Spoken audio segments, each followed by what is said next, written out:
Hi again then guys, and welcome to episode 2 of Import Nights, the review series for GranTurismo's pretty strong and hugely popular selection of Japanese import vehicles. JDM cars, as many people like to refer to them as, are of course brilliant performance cars on pretty much any racing game that features them, and they're usually very good value for money as well, and not just good value, but also relatively cheap on games, as they often are in real life as well. You can get some really good deals on Japanese performance cars. Unfortunately, these days you don't see as many iconic Japanese performance cars as we used to have, especially in the 90s, but we are starting to see that kind of come back with the GTR, Toyota's rumblings of a new Supra, the possible new Mazda RX-7, etc.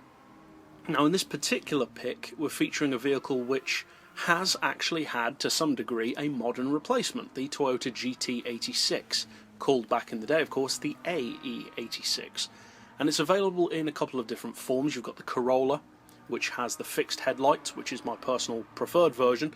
You also have the more famous Sprinter version, the Sprinter Trueno with the pop-up headlights, and you have this version, which is the strongest of all of the models featured on GT6, and that is the Initial D tribute model made for one of the guys who was involved in Initial D.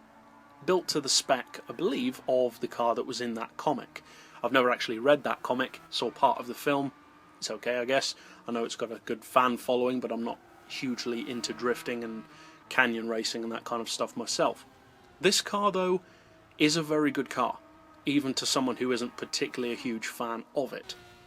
This particular model is more expensive than the other models. It's a 52 grand vehicle compared to roughly 15 for the more street spec production versions, and for that money you get a vehicle which is, as you would hope, superior in every way, and it actually is superior in every way. That 1.6 litre turbo engine in the case of this model puts out 350 horsepower compared to 275 on the normal versions. It also puts out 191 foot-pounds of torque compared to 197 on the road car, so actually slightly less torque, funnily enough, but it also gets it at a higher RPM, so you can really scream the torque out of that engine. And although the torque isn't necessarily quite as high, it comes in at the perfect rev range for this kind of car, because this isn't the kind of car that spends much time at all in its lower revs.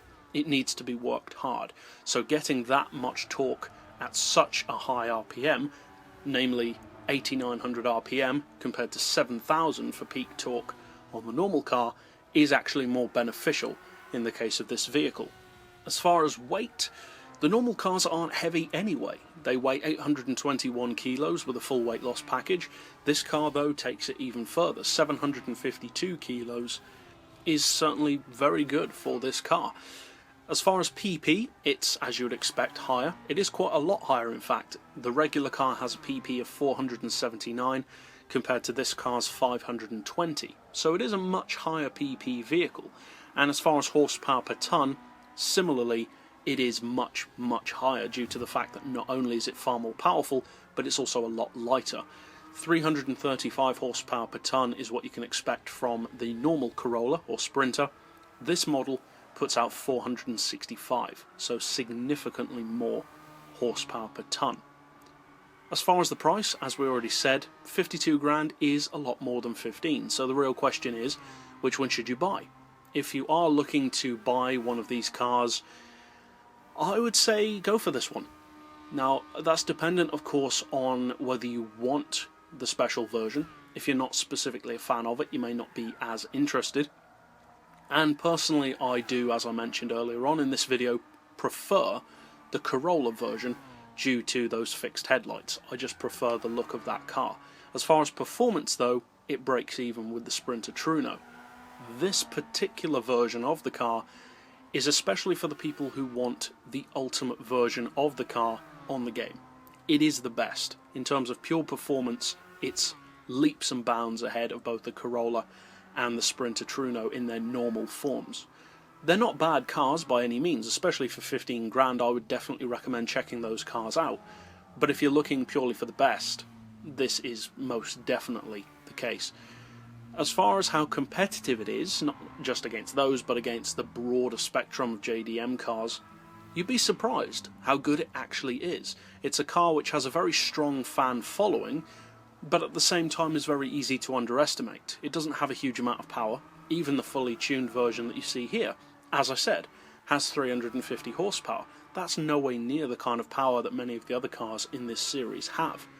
But it can give them a fantastic and surprisingly good run for their money on a broad array of tracks, not just twisty tracks either. It's a surprisingly quick car in a straight line, and the strange thing about it is the top speed isn't necessarily amazing, and the acceleration on paper isn't that great, and yet you just somehow find yourself pretty high up the grid, even against cars which you would think would be leaps and bounds ahead of this car.